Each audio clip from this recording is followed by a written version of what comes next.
You're laughing because your nephew. We were laughing because my nephew had gone to Twin Peaks, like, when he turned 21. That was where he wanted to go. Did you see Dale Cooper?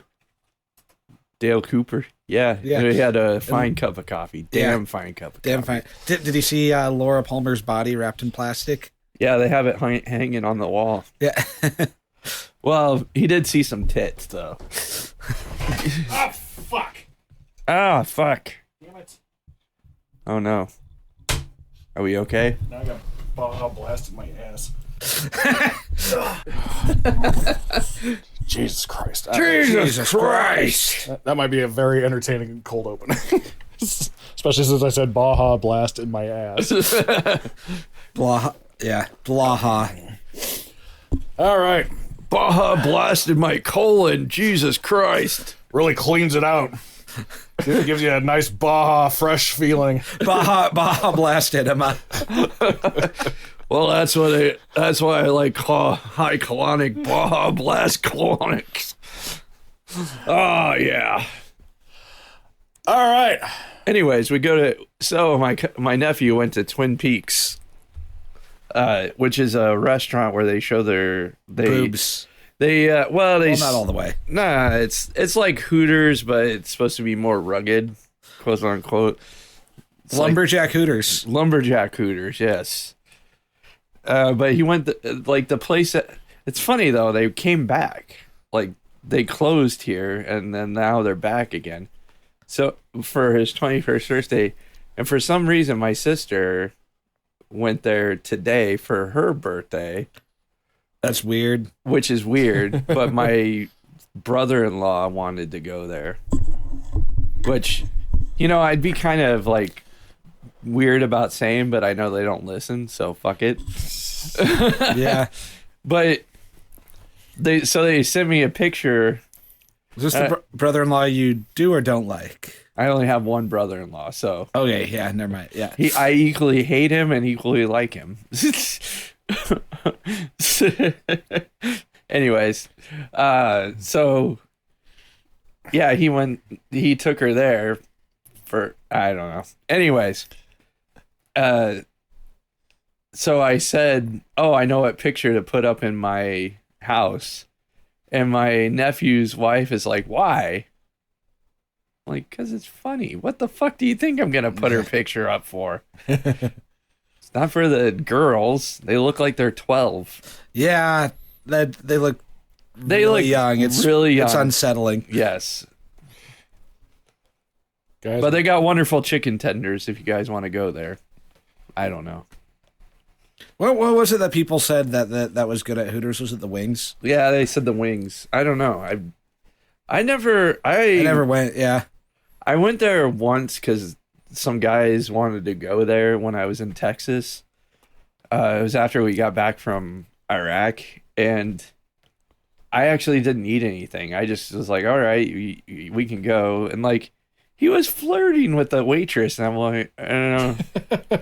She's entertaining. like, oh yeah, good tip. She's entertaining it to get a good tip, and it's because it's her job. Yes. Yeah. It's like, dude. Have you been to strip clubs? That's what this is like. PG strip clubs. Yeah. Family friendly strip club. But I looked at the picture of my nephew from when the uniforms changed. I think I went to Hooters like one time, and it was very much like the South Park episode where they parodied them. I know. I never went. I had some friends who worked at a movie theater that was near a Hooters, so that was one of the spots they'd go to drink afterwards. But I wasn't, like on that side of town, so I wasn't like gonna go hang out with them after closing a movie theater, and then stay out as late as they wanted to be after the work of closing a movie theater. Like, I didn't want to drive across town to go to Hooters at 1 a.m.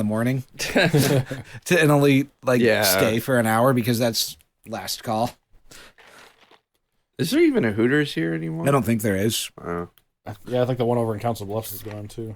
I was gonna say we should go like just to try the food. I think you can get the wing sauce from the grocery store. So if we want to see if the wing sauce is as good as people say, which I highly doubt, I think people are just saying that so that they have an excuse for their wives or whatever. Yeah. Well, so when I was a kid,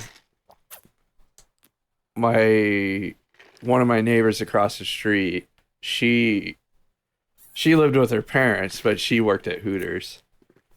And I may or may not have always watched her go to work. I'm not saying I did, but I may have, and always watched her go to work and enjoyed the view. Anyways.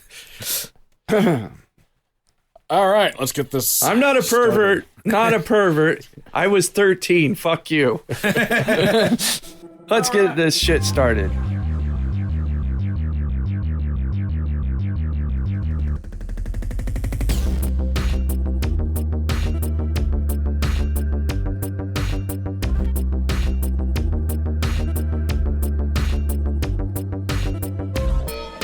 All right, welcome to Side 1, Side B. I'm Steve. I'm Dave. And I'm 12-inch Sean.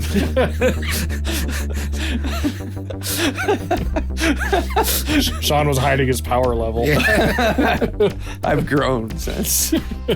Do you know there's a band out there that actually is named after tits, saying as after nice tits? It's a very popular band. What band? From the 90s. Smashing Pumpkins. Oh, yeah, that's right. Because pumpkins is a British term for tits.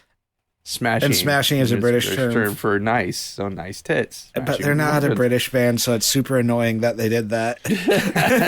I always thought it was some take on like Gallagher smashing watermelons for some reason. I always thought it was, like, I thought, like when I first heard of them, I was like, oh, so they're like the teenagers who grab your jack-o'-lanterns and throw them in the street. I hate those kids. Yeah. Nope, they just mean nice tits. Nice tits. Well, anyway, today... Another reason to hate Billy Corgan. Go. Anyway, so today we're taking a look at an album that I'm pretty sure, I'm not certain what your guys' reaction to it is going to be. So I'm kind of looking forward to it. Like my predictions right now is I think Dave is going to appreciate the theatrics, and I think Sean, I really don't know. We'll find out. But anyway, what do you guys know about the band Queensryche? I remember that EP episode we did a long ass time ago, like between first and second season. I remember liking it and not expecting to like it, if I recall correctly. I think I remember you saying you would play some of the songs at like a D&D session. Yeah, it was D&D music. I tend to associate prog metal with Dream Theater, who I think is boring and masturbatory, but I remember being pleasantly surprised by this. It's like prog and metal, two great tastes that don't taste great together, but that might be because I'm mainly associating it with one band. So I've heard people whose taste I respect more, like Queensryche, so I am interested. I think what sets Queensryche apart from the other prog metal bands is Jeff Tate is not really a metal guy, and he comes from more like the theatric Peter Gabriel prog sense of things, and I think it really comes through in his part of the music. Like the music is very much like the heavy metal of its time, but it just has like an extra flair that most metal doesn't have, at least in my opinion. So you'd say it hits you like a sledgehammer? Or maybe rocks you like a hurricane. I love that song. Did you know that song's about sex? What?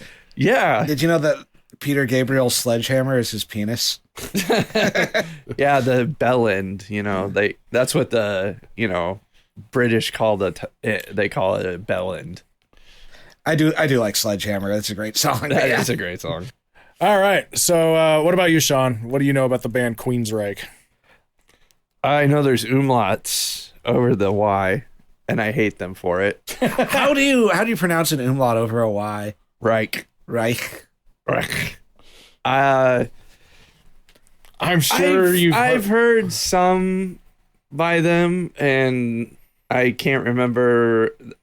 Honestly, I can't remember anything. I'm almost certain both of you have probably heard Silent Lucidity in passing, and it was like a big major hit for them, and I don't think it's an overall representation of their sound, because on their fifth album, the one that comes after this, they had a really commercial sound for Empire, and I actually don't really care for Empire, but their first 4 albums are more like traditional heavy metal. So to segue, today we're going to be taking a look at a concept album called Operation Mindcrime. Oh, let's not take that from 1984. Yeah. Have you ever committed a mind crime? I'm committing one. I'm committing one right the fuck now. I'm even looking at the fucking artwork, and I'm like, Anyways, go ahead, Steve. So this album it has a story about the protagonist basically is a revolutionary or has revolutionary tendencies or sympathies or something along those lines, and he's like a kind of a gun for hire, I guess, is his background.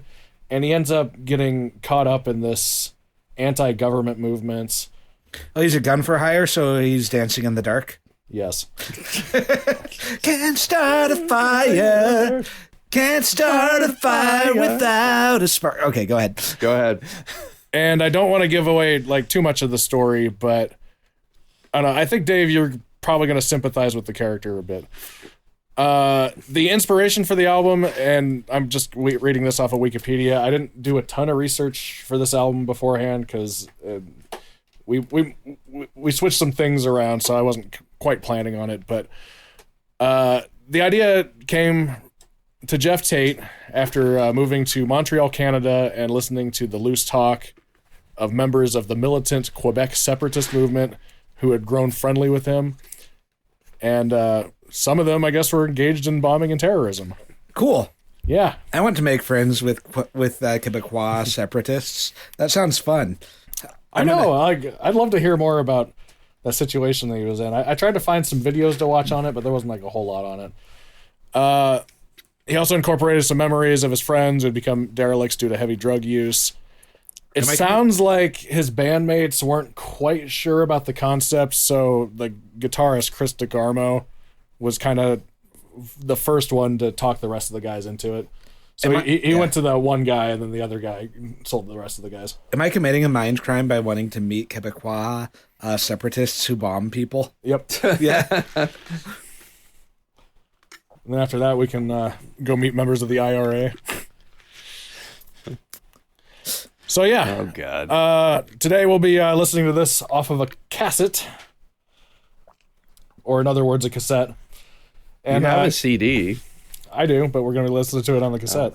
Oh, okay. So, funny story about the cassette. I was Dana and I were on a trip where we went to the other side of Nebraska to go tubing down a river. The mighty Niobrara? Yeah, I think so, yeah. And on the way up, I was in this phase where I was trying to find a lot of like vintage technology for collection that I now feel is a giant burden on my life. But how's your Apple III treating you? Giant fucking Bodegger. No, that's one I would keep. Like, I'm thinking about downsizing. But anyway, I would pop into thrift stores, and I figured, well, rural Nebraska, they got to have some fucking dinosaur electronics like in some of their thrift stores. And that didn't really turn out to be the case, but in one of them I found this copy of Operation Mindcrime, and it was still sealed. It isn't anymore because I took it out of the packaging last year to test it, because this was originally going to be a season 2 episode, and then it got bumped, I think, for Tom Petty after my dad passed away. So good reason to bump something, yeah. Right. Dave has Sean, you have a CD copy. Please describe the artwork, and then after that, Dave, you can describe the cassette artwork, I guess. Well, it's very reminiscent of 1984 because Big Brother is watching them. The big cog of the machine of people like walking in a crowd. Big Brother's head is watching them. I'm assuming that's Dr. X, and that's the crowd of people that he's building an organization with, basically. Is that the name of the fucking... It is cheesy. I know. Dr. Charles Xavier. Okay. And then there's and then in front of everything is some yellow demon thing. I don't know. I'm going to say that's the Queensryche symbol. I don't know. I don't know. That's the Operation Mindcrime symbol. Like it's on all the promotional material for it. Oh. I did not get that from what I'm looking at. But yes, that is what is on there. It's a yellow thing that looks like a lifeline going through an eye. Mindcrime! Mindcrime! Mindcrime! Mindcrime! Okay. Flexo's committing mind crimes. I remember now. Oh, wait. That's just the name of the first song. All right, Dave, you're holding the cassette sleeve. I don't think it's vastly different, but... It's approximately the same from the front, but then when you unfold it, you can see like the crowd of people that Dr. X, the mind criminal, is hovering over, and you can see like a plane flying over it. And then there's a little picture of the band in a square, but also there's like a bigger guy with like a curly mustache who I'm going to assume is the main character. Oh, that one's on there too? Yeah, it's the same. Wait, no, the picture... Oh, the main difference between the cassette and the CD is the Mindcrime symbols more over Professor Charles Xavier's mouth and nose. That's Big Brother. Yeah. He's watching you. Yeah. Well, on the CD... Why do they have a... Oh, yeah. Okay. Well, on the CD... You can see that he's angry, while this I can just see his eyes, and his mouth and nose are obscured, so I can't really tell what his demeanor is. Well, maybe he's pissed off because he can't breathe. Yeah. What was the last mind crime you committed? Mine was wanting to meet up with some Quebecois separatists. Gotta have a mind crime. Mind crime! And they do have a song called Operation Mindcrime. Jeff Tate also briefly had a band called Operation Mindcrime, and they released some pretty mediocre albums. There's also a pretty mediocre sequel to this album, and he's about to release what I'm expecting to be a pretty mediocre third installment to this story. Mediocre. So I didn't plan that to be the case, but we'll be optimized to be in the search engine about the time that comes out for this episode. So, woo! Woo! Woo! Woo! Maybe his PR person will find us calling the newer stuff mediocre. Yes. Oh, yeah. And I'm sure Jeff Tate would love that. Jeff Tate, I don't know who you are, but you're fucking mediocre. Please come on the Please come on the podcast and prove me wrong. Oh, God. Based on what I've seen from Jeff, I think he'd be a lot. What if we had him as a guest along with Adam? Oh, fucking hell. Oh, my God. And we just put them in front of the microphones and walked away. I'm pretty sure somebody would kill somebody. I was gonna ask, does Adam like Queensryche? No. Oh, okay. No, a lot of people are either like, who? Or Queensryche when I talk about them. So Is this one you like? Oh, yeah, I love most of their older albums. Keep talking. I thought it was one that... See, and that's funny because from the look of it, I would have said it wasn't from the 80s, but it is. Yeah, I think, what was it, 88? Yeah, I saw the copyright on somewhere. 88, yes. Division of Capitol Records. Oh my gosh. They look so 80s. Incredibly 80s, yes. Look at that fucking picture. Yeah, I think that's the one on the back of in like tiny form on the back. Yeah. You should see them. They got crimped hair. On their second album, Rage for Order, they actually had like a new wave vibe to them. I would actually, if I didn't want to do this album so bad for the story, I probably would introduce Dave to this band through that album. But well, you already introduced him through the EP. Oh, true. through the elephant penis. Is that what Those it's are called? those are non-canon though. No, yeah. Non-canon. Yeah, That looks like a cannon. Yeah, what the fuck happened here? Was there an earthquake in your fridge? I don't know. There was in his pants after his Baja Blast. Yeah. Steve's refrigerator committed a Mindcrime on my beer, and it overflowed just from opening it. Operation Mindcrime. All right. Please tell me that's how that song goes. Yeah. Is it really? Yeah. Oh my god. Let's strap the fuck in. All right.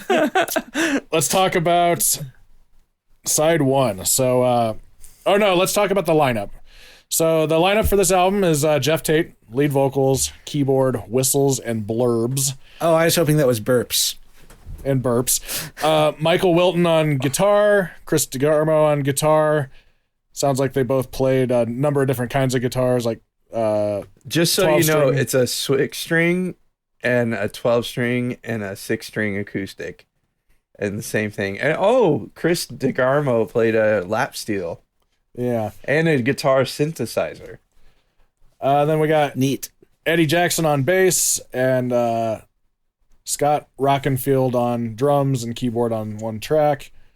And then there's a pretty prominent guest singer on this, Pamela Moore. She played Sister Mary. Anthony Valentine does monologue bits as Dr. X. He doesn't do any singing. Then we got a few bit characters. We got Debbie Wheeler as the nurse, Mike Snyder as the anchorman, and Scott Mailer as Father William. That's Mateer. Oh, is it? Oh, Yeah. I shouldn't be looking at the TV. That's further away. And then the Moronic Monks of Morin Heights, which I think is just the band. I don't remember, though. I could be wrong on that. Michael Kamen did some orchestral arrangement on this. And it was produced by Peter Collins. Phil Collins? Peter Collins. I know. And he didn't save anybody from drowning. It was Phil Collins' less successful younger brother. Yes. Who did save someone from drowning? So he couldn't write that shitty song. Yeah. And we have to hear the fucking drum fill all the time. Do do do do do do do do do. I like the drum fill. Doug one time told me about he saw a fucking cover band and they played In the Air Tonight, and every time the drummer did a fill, because they only do the fill once in the whole song, but every time he did a fill, he just kept going do do do do do do do do, and so it'd be like, I can feel it coming in the air tonight. Do do do do do do do do do. Hold on. Oh, Doug. We need to have Doug on this show. We keep saying that, but We do, yeah. I would love for Doug to be on this show. It would probably be a 3-hour episode. We should have Doug and Jake Duncan and Adam, and then we wouldn't say anything the entire episode. Well, Jake was trying to be brief the last time he was on. Well, what we should do is we should have those three and just kind of occasionally say something to prod them, and then like actively be gaming while they're talking. Like hear the click, hear the god damn it, like roll, dodge roll. Yeah. That'll be our 5-hour charity episode or something. Yeah. All right, We're gonna have a 24-hour charity episode. Doug, Jacob, Pete, Adam, come on. All right. On. Do, And then just Adam. So OnlyFans, and then All right, so side one, we got I Remember Now, Anarchy I X, forgot. Revolution Calling, Operation Mindcrime, Speak, Spreading the Disease, The Mission, and Sweet Sister Mary. that's sweet as in a suite of music. Yes. Not sweet as in Sweet Jane. All right, you guys ready for this? Yeah. Holy a lot shit! Of the song is 10 fucking minutes. a lot of these song names could be punk songs. Revolution Calling. Yeah. I actually demoed a cover version of Revolution Calling that I someday may release. So That song better justify its fucking length. Sweet Sister Mary. I love this album. So I think it was. Mindcrime. My Mindcrime is only thinking about saving someone while they're drowning rather than saving. You would have been the one that Phil Collins yelled at. Yeah. He'd be like, doo doo doo doo doo doo doo, David. Doo doo doo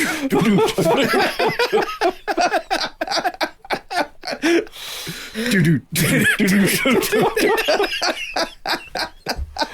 Jesus Christ. All right, here's side one.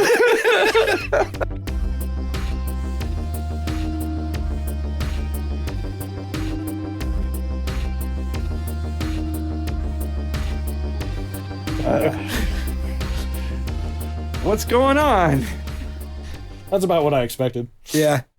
So, Dave, how did you like it? There were parts I really liked, parts that didn't quite work for me, and then parts that I thought dragged a little. But as a whole, I thought it was fun. Okay. I knew this was gonna happen. Oh man, I can't wait. Oh, this is gonna be so fun. Is this exactly what you thought you would get from each of us? Yes, yes, yes. Okay. I hated it. It was pretty fucking terrible. Well, terrible is a strong word. Dreadful. How about that?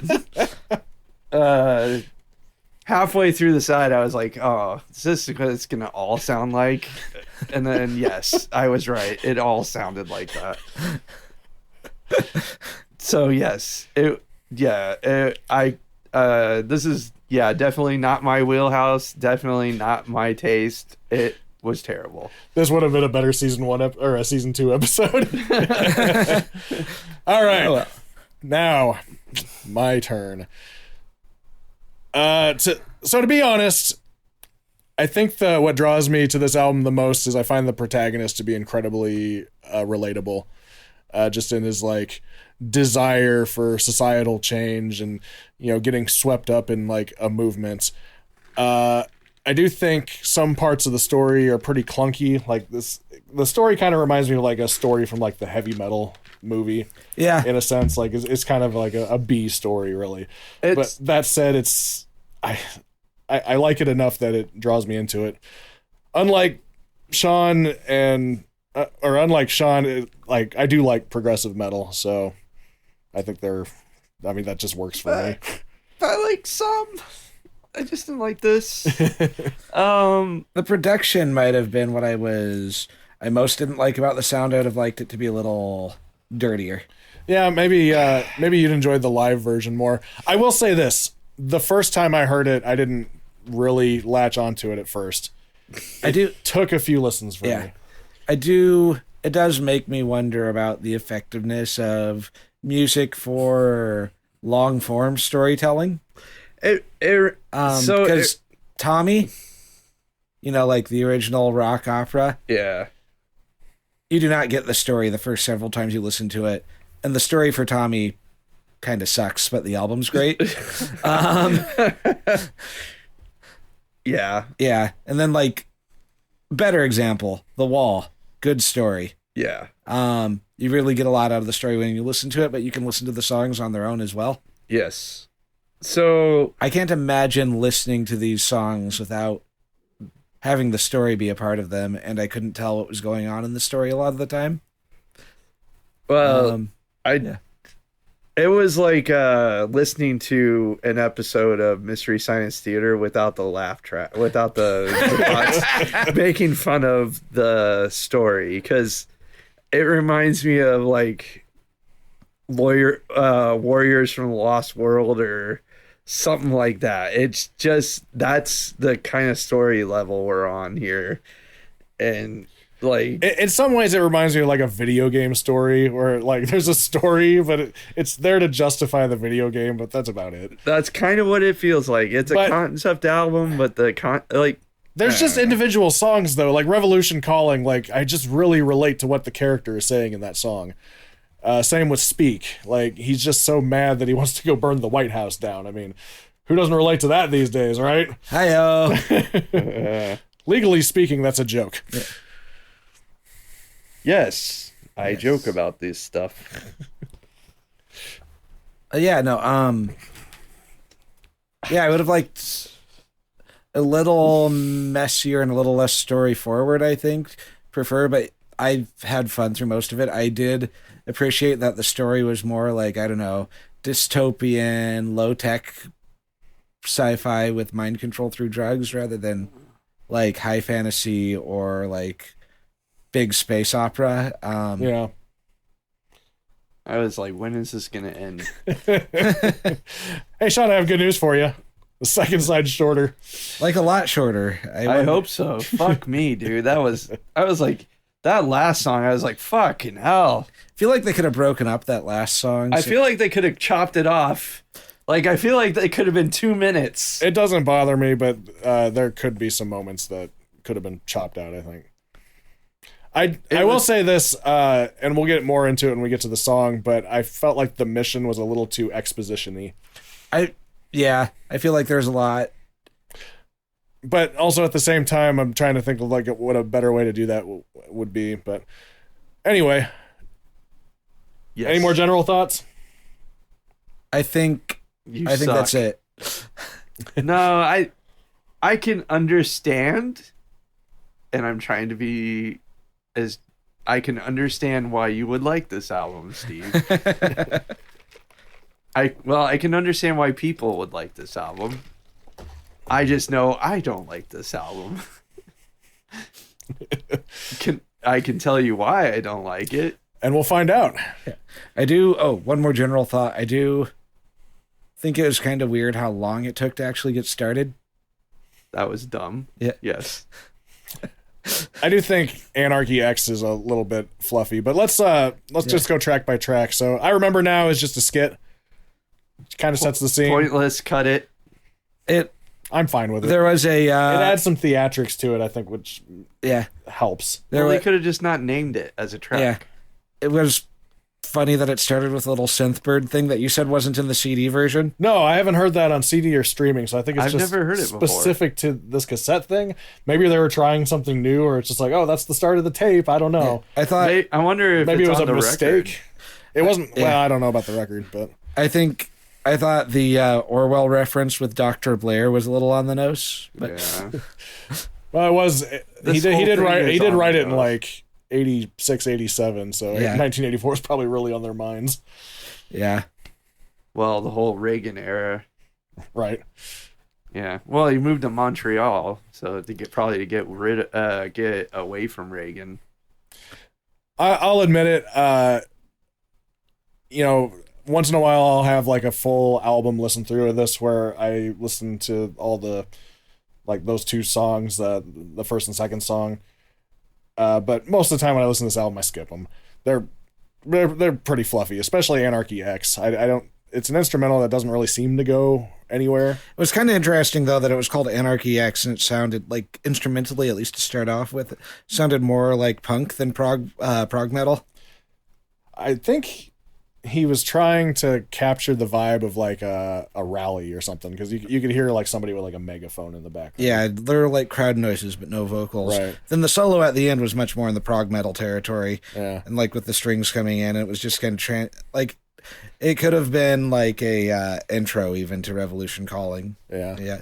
I don't know. I was just maybe this is a Black Sabbath situation where they're trying to make money on per track or something. I don't know. I don't know. I was trying to be generous or something, and I said, "Oh, I like the intro," but then I realized it was all intro. So I was like, "Fuck, okay." But yeah, 3 tracks in, we get the first proper song. Big crunchy guitar chords. Singing was definitely of the power metal vibe. I thought the lyrics at first were really heavy on exposition, but as it kept going and focused more on the character's state of mind, I started to like it more.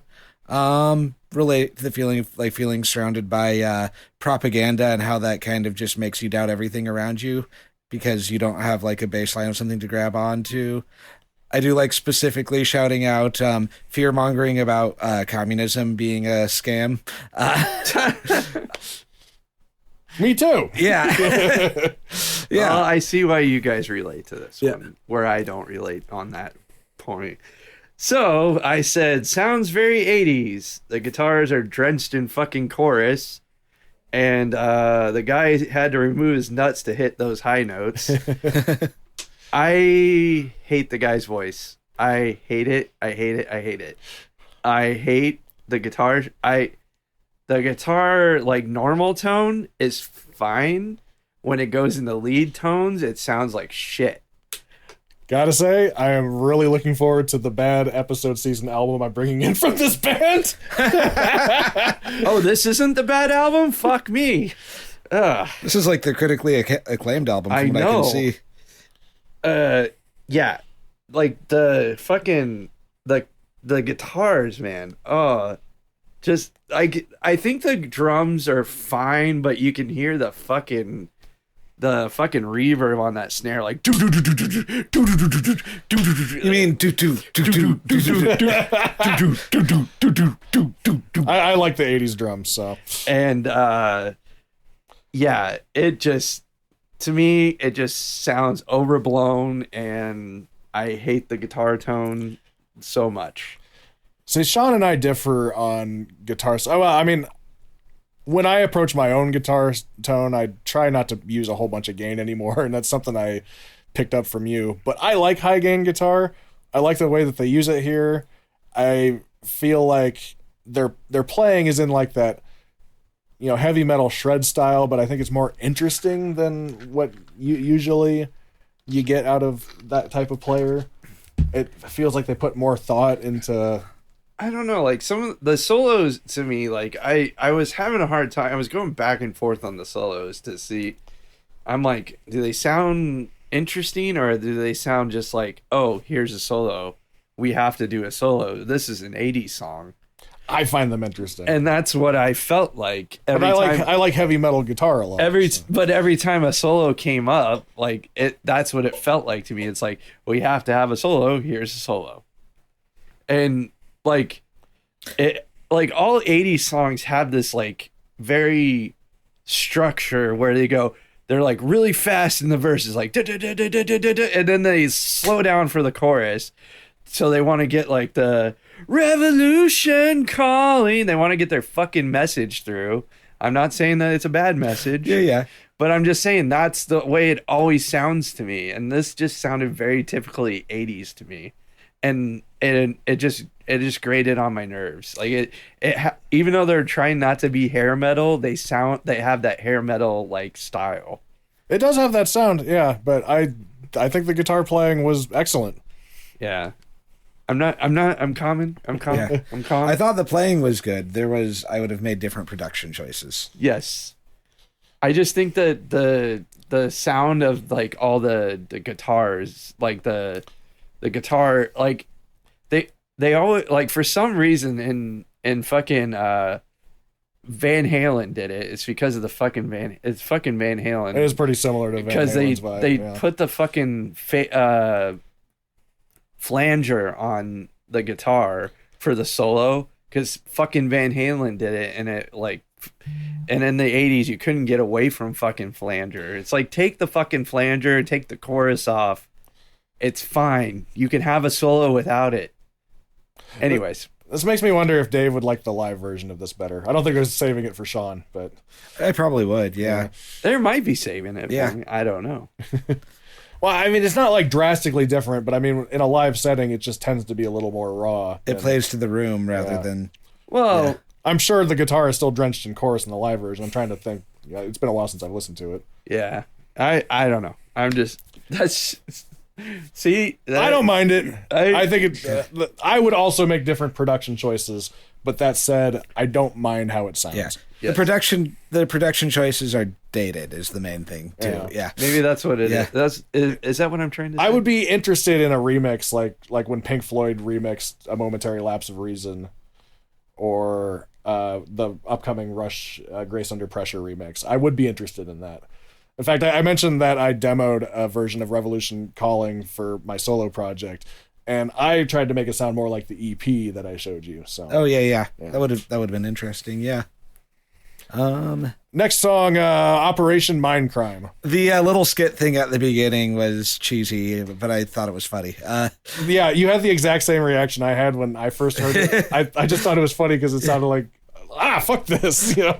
Ring, ring, Mindcrime. I started laughing on that one too. And yes, and then I said ear crime. I liked the little bass runs throughout the song.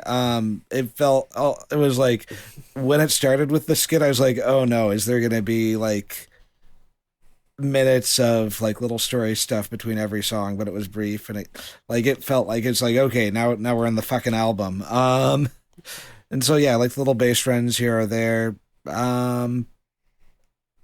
Yeah, I admire the ambition of the whole project too. I just have my doubts about like long form storytelling in an album because it's so hard to pick up details. Yeah.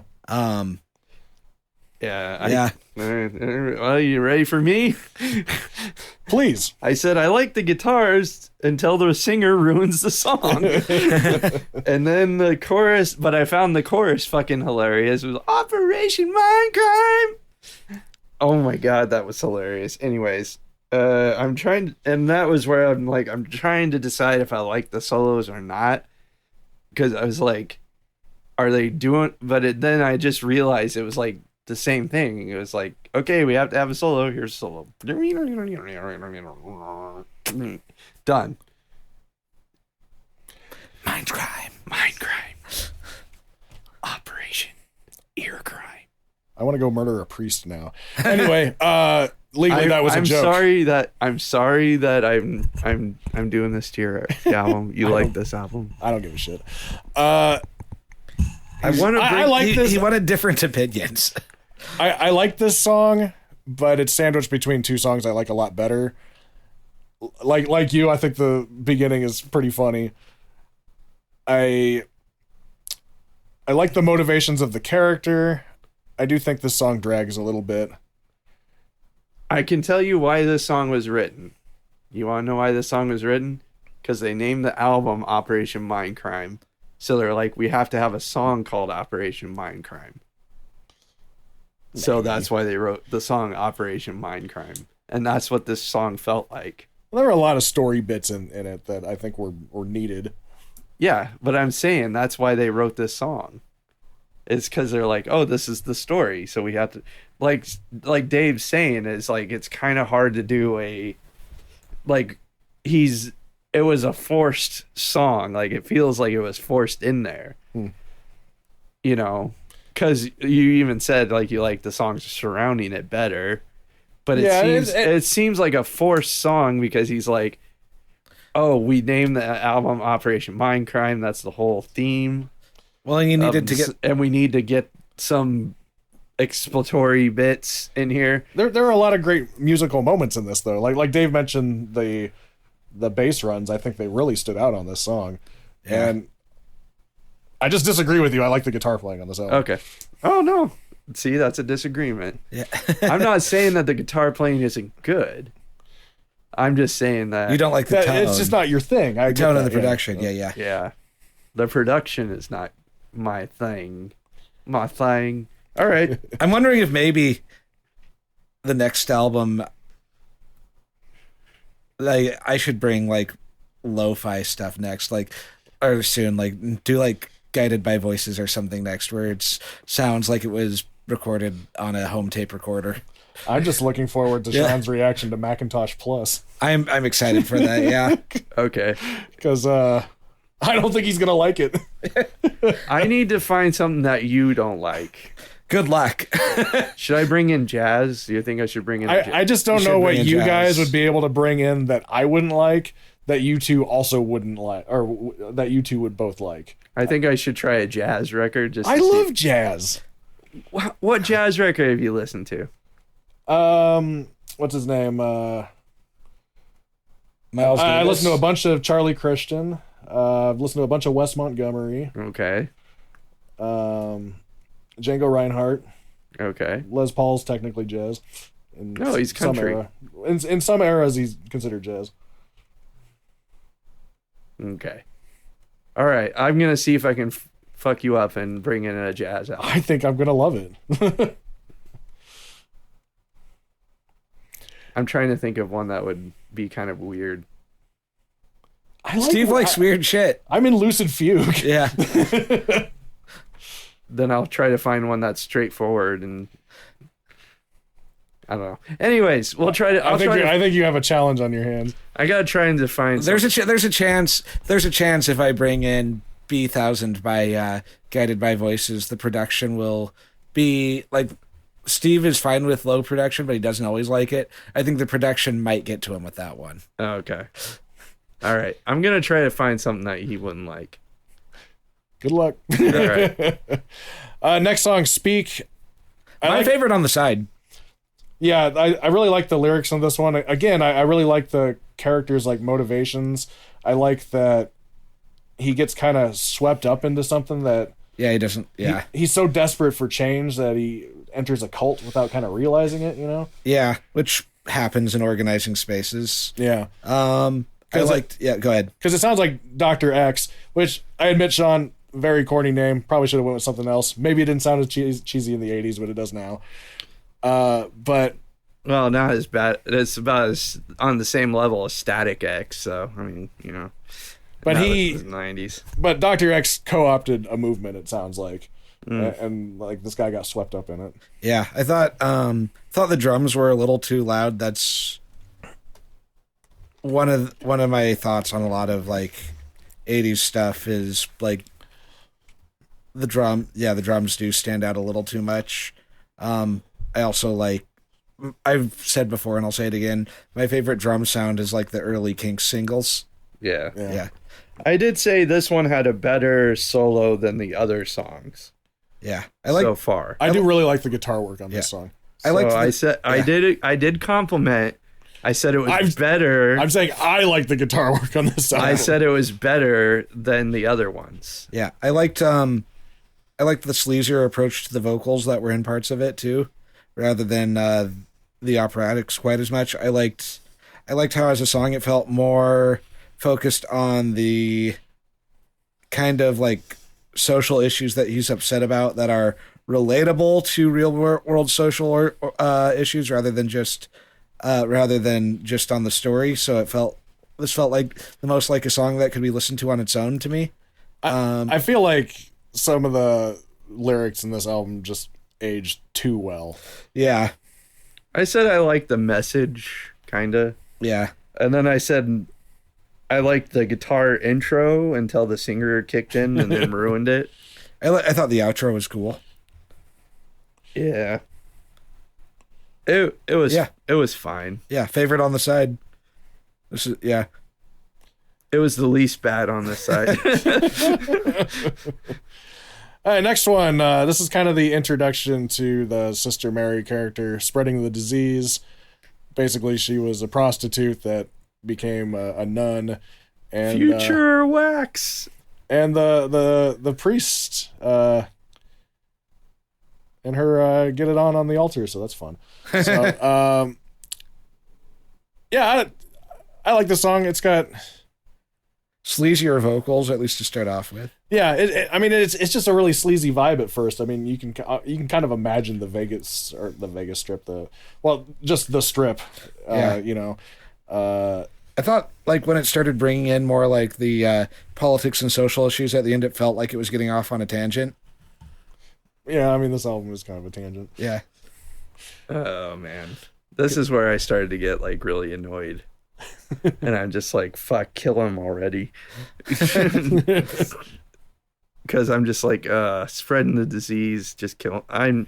This is where it's starting to lose me. I'm just like, because this song kind of, I don't know if this song dragged or if it was just like, I don't know what. I was just like, this is where I started to get really annoyed. I don't know if this was the one where we made eye contact and we just both laughed. Yes. I'm just like, fuck me.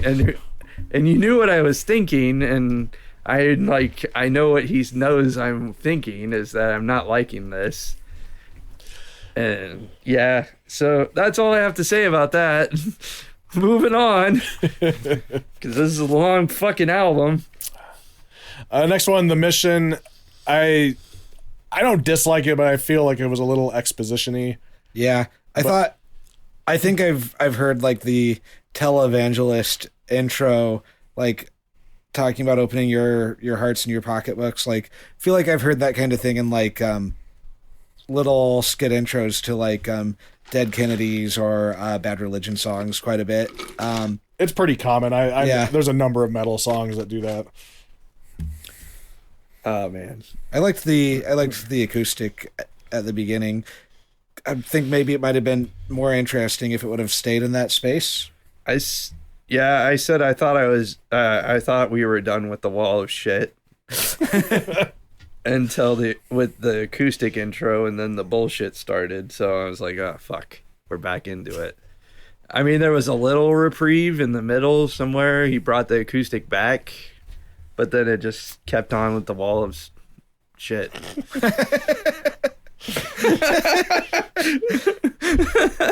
I really do want to make you sit through Daydream Dream Nation by Sonic Youth sometime, because I know you don't like it. I know Steve would, and it's different. Like it's more the production style I would like for something like this. So.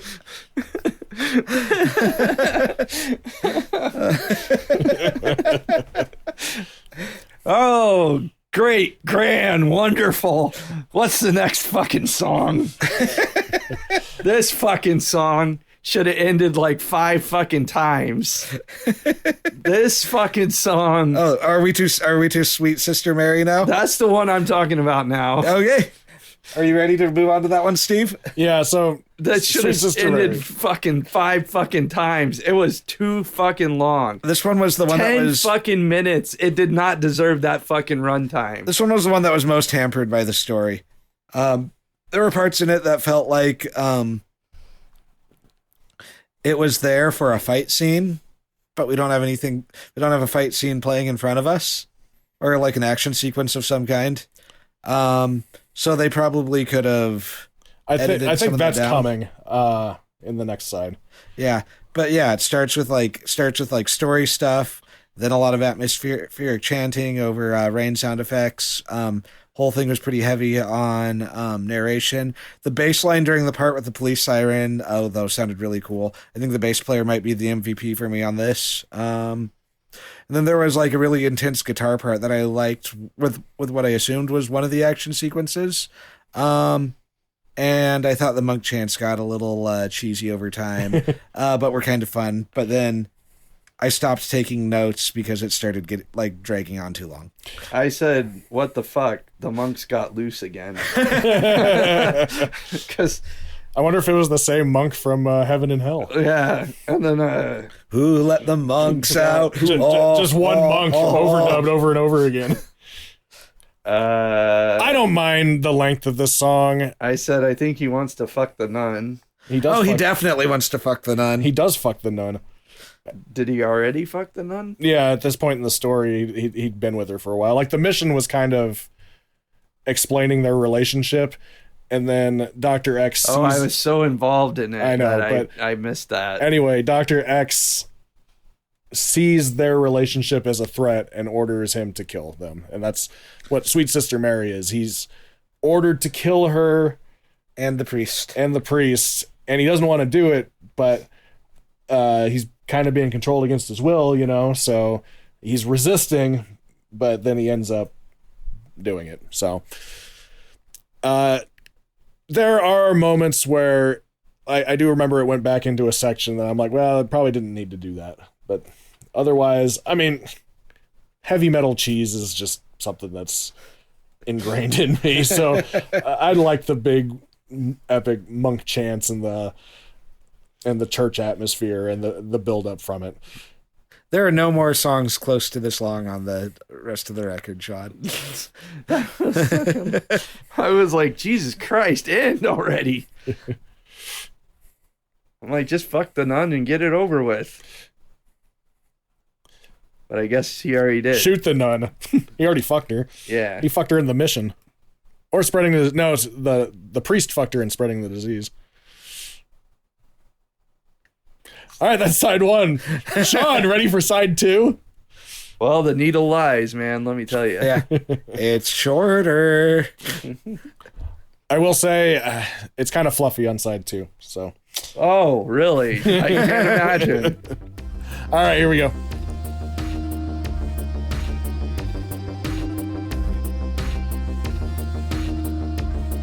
Three legs, and is very bad at knowing where the center of the litter box is. So we have to put like piddle pads underneath the litter box so that she doesn't hit the floor. Because if she hits the floor, we call it a piss crime. So Operation Piss Crime. That's kind of what this was. I liked this side a little more than the first. I think I feel like the songs weren't as held back by the story because all the story stuff got taken care of in the first half, so it was able to focus more on the character's state of mind, and the songs were better for that, I thought. This side was basically the main character going insane. This side only had 4 real songs. I think the first one only did 2. No, it had more, I think. This side had a lot more shorter moments. Yeah. But I liked them. 6. First side had 6 songs. So. Nah.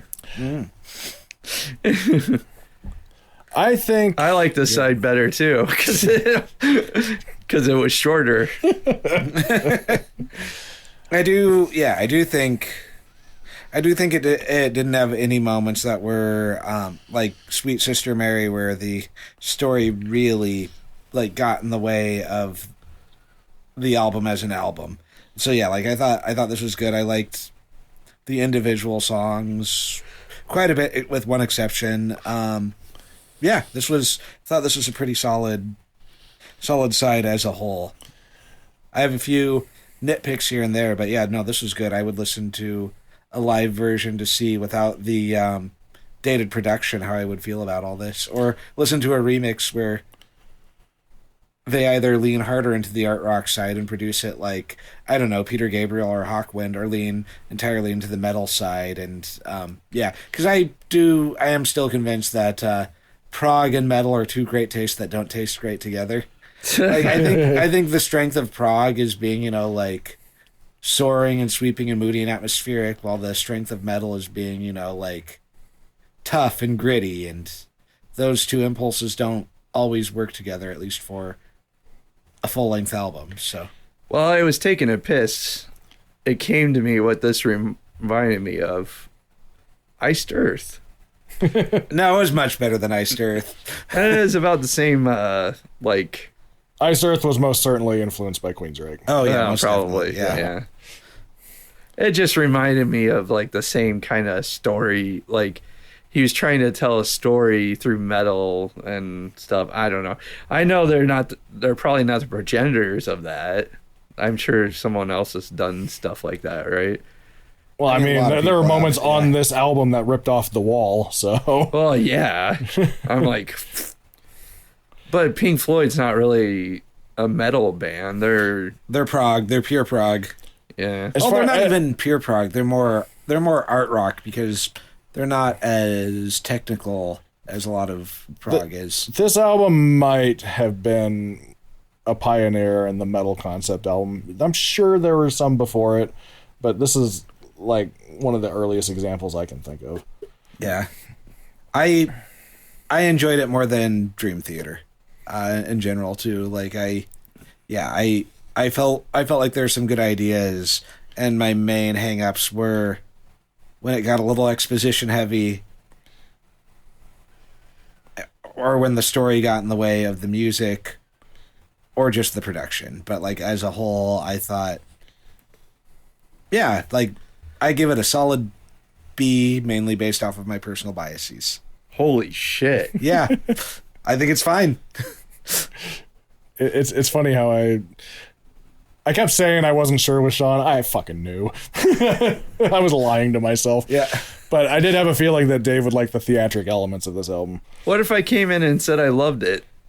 It would have been funny. It would have been interesting if we would have pivoted. I would have been surprised, actually. Yeah. I think at most I was expecting you to be like, oh, I didn't like it, but I could see why other people would. Well, I said that. Yeah. But then I proceeded to trash it. So, Yeah.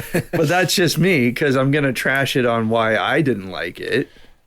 But I can see why people would like it because people like that tone. They like they'll like that weird sci-fi shit they were trying to do, clunkily, which again wasn't so much prevalent on this side.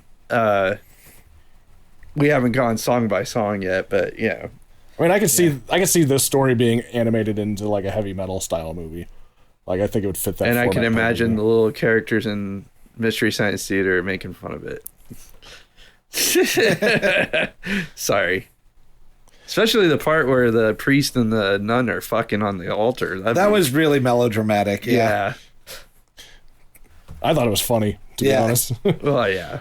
I think I prefer side one because what really drew me to the story was just the characters' like revolutionary nature. That said, I do like I do like the character going crazy in side two.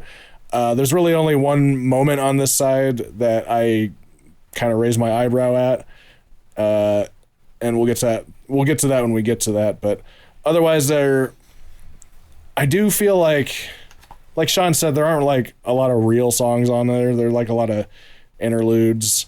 But I like what they did for like the interludes. Like Electric Requiem was him discovering she's dead, but I really like the synthesizer in it, and we'll get to that more. Yeah, we'll get to that. Yeah. Yeah. If we want to go track by track, Needle Eyes, that was probably my second favorite on the whole record. It's a solid speed metal song. Yeah. It's just a good drug song, honestly. I said, oh joy, it's about drugs. Yeah. You like songs about drugs. I do like songs about drugs. But yeah. I thought it was okay. Yeah. I'll give it was okay. It was probably it was the least bad song on this side. How would you compare it to the songs on the other side? It's probably the best on the album. Yeah. It was the least bad on the album. Yeah, I liked the good high energy. It was a good side opener. I think I was kind of annoyed by because the story got in the way of the song. Pun intended. It's a really good shot in the arm after the Sister Mary suite. Yeah. Or Sweet Sister Mary. I could imagine listening to it on CD and like getting to like after that fucking Sister Mary suite or Sweet Mary Sister or whatever the fuck it is. You're like, God damn it, shut up. Shut up. And then all of a sudden this one is on and you're like, thank Christ it's done. Yeah, I think it had great guitar work. So yeah. I said there was a nice little bit after the solo. There's like after the post solo, there's a nice little guitar riff that I liked. I even said it. I'm being positive, Steve. There you go, Sean. Good job, Sean. Good job. Yeah. I like that part. It was definitely a highlight of the whole record for me. Yes, that little bit right there. I meant the whole song, but yeah. Next one, Electric Requiem. It is a little bit of fluff, but I think it was a good dramatic soundscape kind of song. I liked it. It didn't overstay its welcome. It was an example of a story beat just being like a little brief thing rather than taking up too much of an individual song. I liked the way the spooky synth sounds on it. This was good. Like if it had been longer and overstayed its welcome, I might not have liked it as much, but yeah, I liked it. Sure, we'll go with that. I said story BS. I think I was just over the story by now because I wasn't invested, you know? Yeah. You know, and it's kind of hard when you're like not invested and you're kind of... No, I didn't think the story was bad. Like the whole nun thing was kind of weird. I wouldn't have made her a nun. And I just kept thinking of Future War. Yeah. Like, and it's an episode on Mystery Science Theater where there's a nun that was an ex-hooker, and she's like, and this is in the 90s though. It was a 90s movie. So anyways, Go on. Story BS. That was my note on Electric Requiem. Maybe they ripped off Operation Mindcrime. They might have. Yeah. She was a hooker that was hooked on drugs, and then she meets an alien and they're fighting dinosaurs. It's fucking weird. That sounds awesome. It's poorly executed. Oh, sad. Yeah. It's all voiceovers and dialogue, and all the deaths are like off screen. And the dinosaur costumes are really bad. Yeah. Is it entertaining bad or just bad? It's entertaining bad. Oh, nice. I wouldn't watch it without the little robot puppets, though. Yeah. If you have, yeah. Electric Requiem, I think it really fits the vibe that the Needle Eyes like set up, because he's on drugs right now, and I just imagine him like wobbling his way over to her dead body and discovering it, and that really like leads into the next song, Breaking the Silence, where like he's going nuts in this song. He can't accept that she's dead. He's screaming for her name and running from the cops now. Yeah, I liked this one too. I thought this was a pretty good song. I don't have a lot of notes on it, but I thought it was a solid little song. I liked how unhinged it was. I said run away from the recording studio because he said something about running. Yeah, from the cops. From the cops. I said fucking 80s as shit. Why do you make me hurt you, Steve? It is very 80s. I don't think sounding 80s is in itself a bad thing. This one, I don't know. That's true. There is some times where it works for me. This was not one of those times. Next up, we have I Don't Believe in Love, which was, to me, the biggest misstep. I said, fuck my life, terrible. Was this a single? Yeah. Because I was like, this sounded like it could have been on the radio. I said while we were listening to it that my theory is they were writing a single. It was a power ballad. And Sean was like, yeah, that's exactly what I put. But I don't mind the song. It is a power ballad. I think it's a good power ballad because I was bobbing my head to it. That said, during the story, I don't know if this is like some part of his grief where he's like, oh, she's dead. You know what? I never believed in love. I don't think it fits the story. I think they wrote this for teenagers that weren't going to listen to the story and just were going to listen to this song and just relate to the whole almost breakup song vibe to it. Yeah. Just I don't know. It was terrible. Just doesn't fit very well in with the story. I was like, I was zoning out during half of it because I was just like, oh man. I remember the guitar solo sounded very bland on that one. I mean, I never like listened to this one on its own, so yeah, it's not my favorite on the album. Probably my least favorite on the album. It was a big single for him, though. Yeah, was it really? Yeah. Well, there you go. That's how they sold this record. They probably paid for a few nice cars for him. They got a Ferrari. Yeah. The next two kind of blended together for me a little bit. Like, I Don't Believe in Love just kind of combined with the next instrumental, Waiting for 22, which I think was kind of a bridge, just obvious filler. I just said sucked. There was some good guitar interplay in it. The effects were toned down some, but yeah, it was just kind of there. Yeah, to me it's inoffensive. Not enough to really get me worked up. Doesn't get my blood pumping.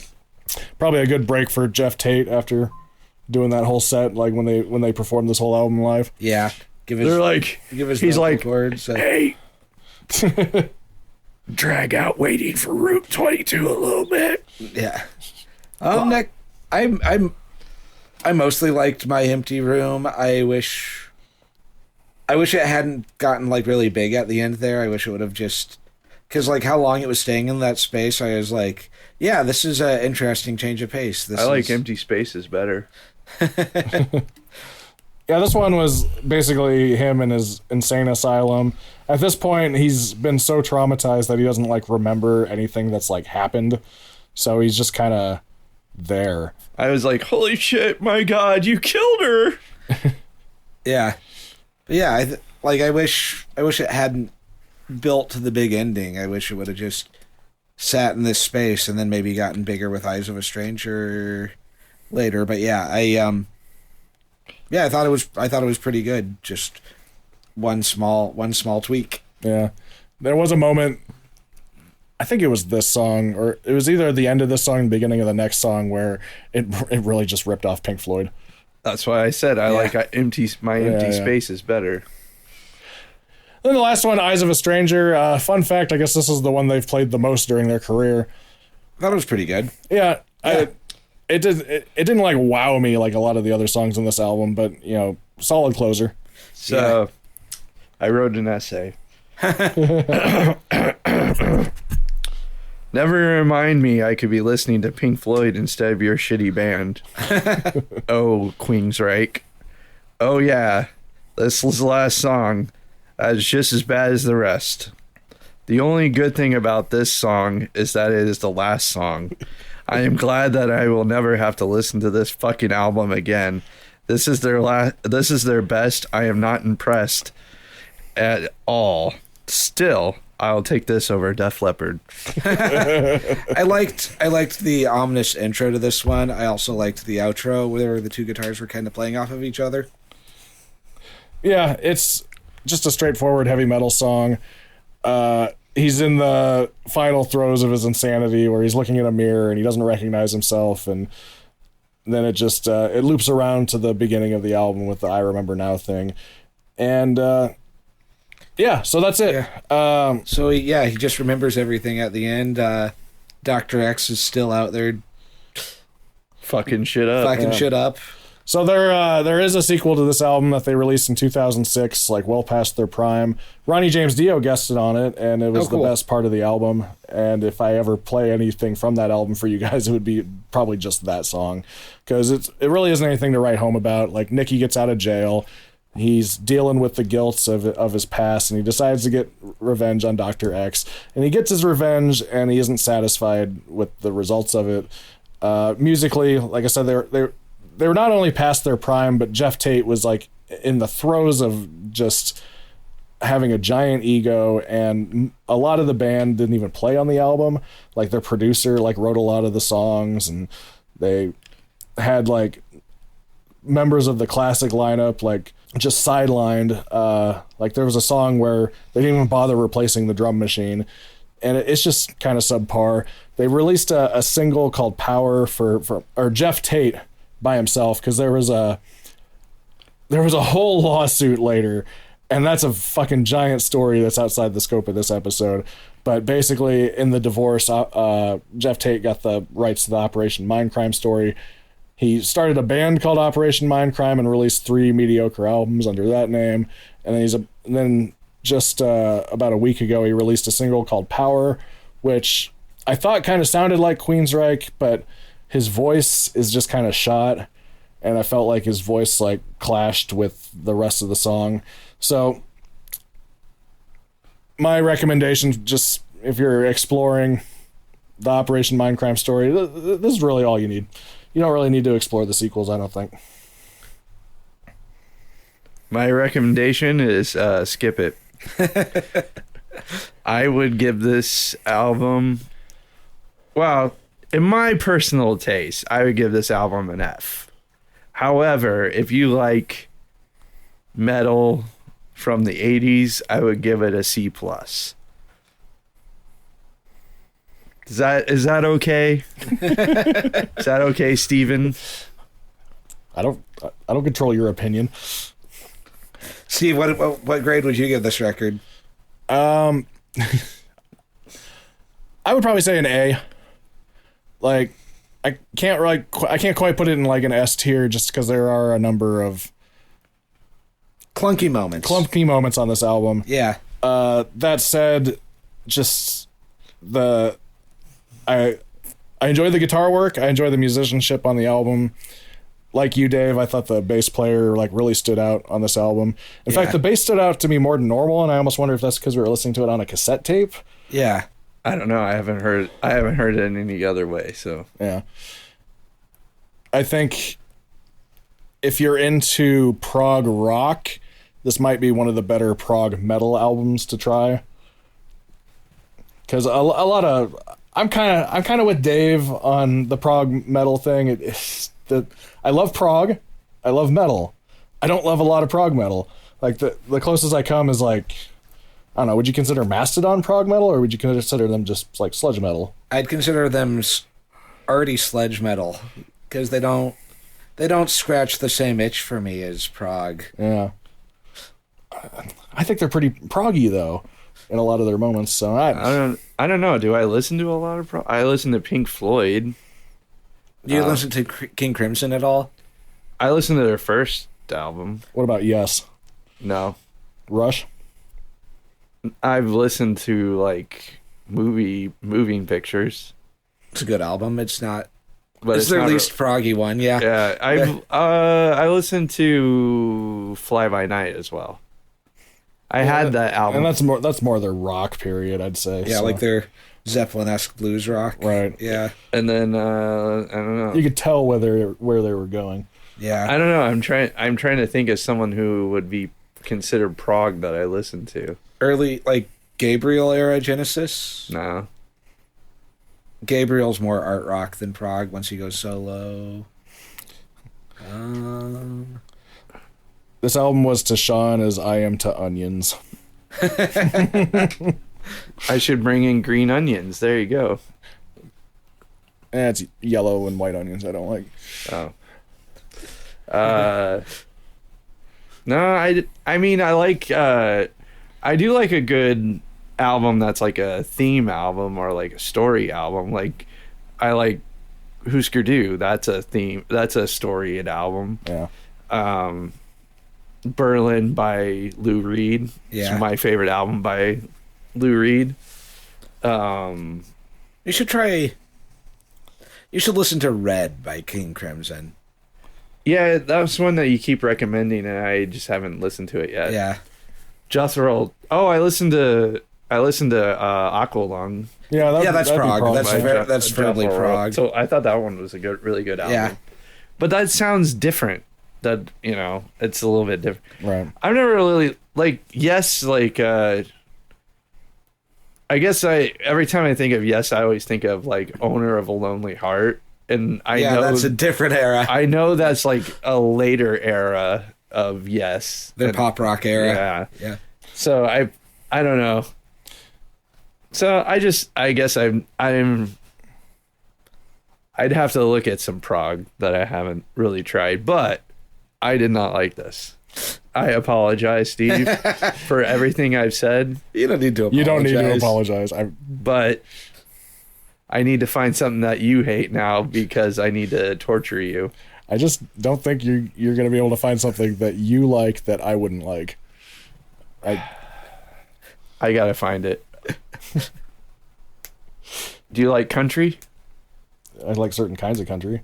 I like outlaw country. I don't like twangy commercial country. Well, we could do that. I also think I would probably look on the bright side of life. Well, we could bring that in, Monty Python. Always look on the bright side of life. Before we close out, I got kind of a funny story about Queensryche. So one time Mario got meet and greet tickets for Alice in Chains. So I got to meet the guys from Alice in Chains for like 30 seconds, like in one of those like handshake things, which under a lot of circumstances, I would never pay for that. Like, I don't understand the appeal of that. But since it was free, of course I was going to do it. So I wore my Queensryche shirt from the whatever album was current at the time. And as soon as Jerry saw it, I saw his eyes light up.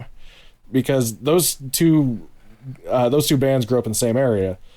Like Chris DeGarmo played in Jerry Cantrell's like solo band and guested on an Alice in Chains album, so they're actually really good friends. So I go up and we have a little extra conversation about Queensryche that wouldn't have like normally happened for like another fan, because it was just very much like shake your hand, hello, off to the next one, you know. So Yeah. I thought that was kind of funny, and I remember I told somebody that and they're like, "You did that on purpose." I'm like, "Of course I did that on purpose." Yeah. My accidental moment like that is one of the last shows at Brothers Lounge was this cool Kansas City band named Red Kate, and I wore my my Chrome shirt for that. Chrome was a Detroit area band, so I had no idea that Helios Creed, their lead singer, is now living in KC. But, you know, like, it's a cool ass shirt. Look up a Chrome band logo. Go to images. I binged it. Yeah. Go down this. I'm not seeing. Look up third from Sun Chrome. It'll give you a better. Yeah, that fucking thing right there. that demon face. thing. Yeah. So yeah, I was wearing it was like a plain black shirt, but like with that guy on the front. I was wearing that, and then like I was talking to the band afterwards, and they're like, "Oh, Helios Creed, yeah, he's a really cool guy. He lives in a trailer outside Kansas City now, and smokes a lot of pot and plays synthesizers, and can go over to it, see him sometimes." I was like, "That's really cool." That's awesome. Yeah, I want to live in a van and play synthesizers. yeah. I did it when I was in the military. We one of I know it's not a band, but my favorite one of my favorite movies franchises was the Nightmare on Elm Street franchises. Yeah. And I heard that Robert Englund was going to be at our PX in Fort Hood, Texas. And so it was kind of like what you were saying, like, where it's like, "Hi, how are you? Sign your thing, Yeah. get the fuck out of here." And so I brought something else. I bought it was for Freddy versus Jason, when Freddy versus Jason came out. So I get up there, I have Freddy versus Jason. The girl in front of me, it was funny because the girl in front of me had a baby, and Robert Englund did the like, you know, the hi. And that was like creepy as fuck because he was like, you know, the Freddy voice. Yeah. Hi. But and he did it a couple times. I heard him say, like, "Let's have lunch" or something like that, you know? Oh, yeah. But anyways, so when I went up there, I brought, I had a box set of the VHS tapes, and I brought it, and he's like, "Oh, where did you get that?" And I'm like, "Oh, it's the box set for VHS tapes." And like one of his and he's like, "Oh, I love the artwork on it," because like I'm sure he doesn't see everything, Right. Yeah. and he's like, one of his handlers goes, "Oh, he's too young to know what VHS is." And, like Robert Englund's like, "Yeah," and he's like, "Yeah, I was in Japan, and the artwork over in Japan for like the Matrix movies were amazing. They just have such great artwork there." And he actually like took out a different pen, and he said, "What's your name?" And I said, "Sean." And he said, like, "To Sean from Robert," and he put Freddie. And then Nice. so Nice. I still have Yeah. that, actually. It's up in my, if you look in my bookshelves where we sit all the time, Yeah. for when we watch movies, it's in that bookshelf. Oh, yeah, I have seen that. Yeah. Yeah. Not up close, but I have seen that box set. Oh yeah, one more quick Chrome thing. I got the shirt from when Gong Farmer opened for Chrome. That was probably our highest profile band that we'd ever played with. But I really liked them. Dinger really liked them. Pete thought that they sounded like the riff from Born to Be Wild. Played with synthesizer noise over and over again. But Of course Pete would say. of course Pete would say something like that. But yeah, they're a really cool band. They're like if you mixed They're like if you mixed like Throbbing Gristle style synthesizers with like the Stooges. Oh, okay. Yeah. Nice. I got the Stooges reference, not the other band. They were like the first industrial band. Okay. Yeah. There you go. All right, so we're all in a band called The Alliterates. You can check us out on all major streaming platforms and Bandcamp and all that good stuff. And your mother. Dave and I are in a group called Lucid Fugue, and that's the band that did the theme song. And we will. And I was not invited on that group. Check the description on that one. We recruited you for The Alliterates like way after we started Lucid Fugue. We'll have you guest on it someday. They said, fuck off, Sean.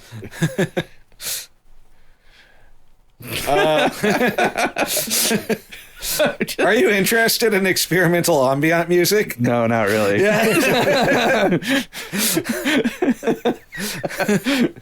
just fucking with Steve right now. Because I feel bad for trashing this album.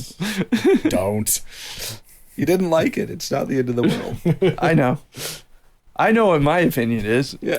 You can check out Sean's wife pegging him on OnlyFans. Oh, yeah. We're going down to 30% this week. For a limited time only. Adam is very excited. Yeah. And I think that's it. Yep. Catch you on the flip side. Peace out, bitches.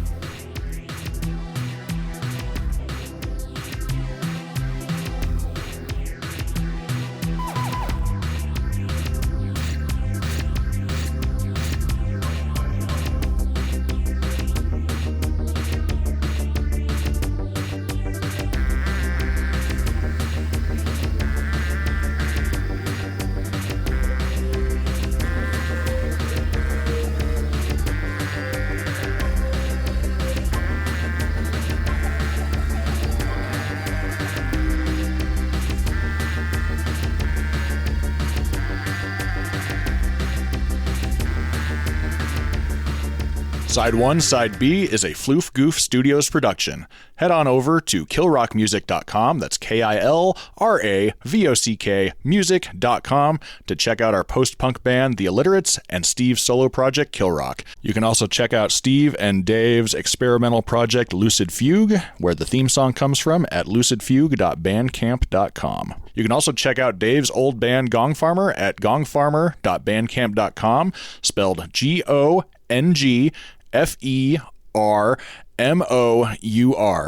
You can find each of us on various social media platforms. Check out the description for more information. Thanks. Lick my love pump. This music really makes me hate the centralized bank. Sunday morning. All hail to Sean. All hell to Sean. Don't forget to subscribe to the official Doctor Who YouTube channel. Doctor Who. Hey, the TARDIS. What the hell was that? What the hell was that? What the fuck was that? Bluesky is German, yeah? Not really. Oh, no, they're from Minnesota. 1, 2,